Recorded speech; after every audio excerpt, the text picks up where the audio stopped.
چاہتا ہے کہ تنگی اور پریشانی میں اس کی دعا قبول ہو، اسے چاہیے کہ وہ آسانی اور خوشحالی کے دنوں میں کثرت سے دعا کرتا رہے، یعنی دعا والا تعلق اور رابطہ مضبوط اور تازہ رکھے۔ محض تنگی میں اللہ کو یاد کرنا یہ مسلمانوں کا طریقہ نہیں۔ پریشانی میں تو کافر اور ملحد بھی اللہ کو پکارتے رہتے تھے۔ اللہ تعالیٰ نے ان کی حالت بیان کرتے ہوئے فرمایا وَإِذَا أَنْعَمْنَا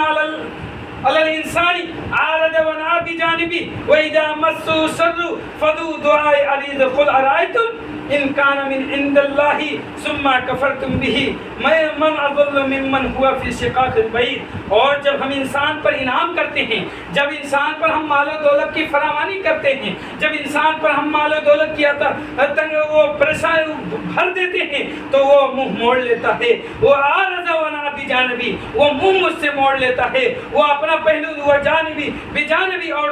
پہلو دور کر لیتا ہے۔ وَإِذَا مَسَّهُ الشَّرُّ، اور جب اسے ہم مصیبت پہنچتی ہے تو وہ لمبی چوڑی دعائیں کرتا ہے، دعا کرتا ہے، کہہ دے کیا تم نے دیکھا نہیں، قُلْ أَرَأَيْتُمْ إِنْ كَانَ مِنْ عِنْدِ اللَّهِ ثُمَّ كَفَرْتُمْ بِهِ، کیا تم نے دیکھا نہیں اگر وہ اللہ کی طرف سے ہوا پھر تم نے اس کا انکار کر دیا تو اس سے زیادہ کون گمراہ ہو سکتا ہے؟ مَن أَضَلُّ مِمَّنْ هُوَ فِي شِقَاقٍ بَعِيدٍ، تو اس سے زیادہ کون گمراہ ہو سکتا ہے؟ یہ تو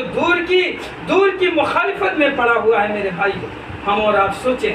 کہ جب اللہ رب العزت ہم کو مال و دولت دے دیتا ہے تو ہم اترانے لگتے ہیں، ہم قابو میں نہیں رہتے ہیں، ہم زمینوں پر تکبر انداز میں گاڑیاں دوڑاتے ہوئے نظر آتے ہیں، ہم زمین پر غریبوں کو تکبر کی نظر سے دیکھتے ہیں، جب ہمارے پاس مال و دولت ہوتی ہے تو ہم لوگوں کو حقیر سمجھتے ہوئے نظر آتے ہیں، اور جب ہمیں اللہ رب العزت ان حقارت کی وجہ سے، ان تکبر کی وجہ سے پریشانیوں میں مبتلا کر دیتا ہے، دوسروں کے سامنے ہاتھ پھیلانے پر مجبور کر دیتا ہے، تو اس اللہ رب العزت کے سامنے لمبی چوڑی دعائیں کرنے لگتے ہیں، اور جب اللہ رب العزت ہمیں عطا کر دیتا ہے تو پھر ہم اترانا شروع کر دیتے ہیں۔ میرے بھائیوں، ہمیں سوچنے اور غور کرنے کا مقام ہے کہ جو بھی اللہ رب العزت دیتا ہے اس کی ہمیں قدر کرنی چاہیے، اور جو نہیں دیتا ہے اس کی ہمیں مانگنے کی توفیق عطا فرمانی چاہیے کہ ہم وہ چیز کو مانگیں، ایسا نہ ہو کہ دوسرے کے سامنے، بندوں کے سامنے ہاتھ پھیلانے پر مجبور ہو جائے۔ میرے بھائیوں،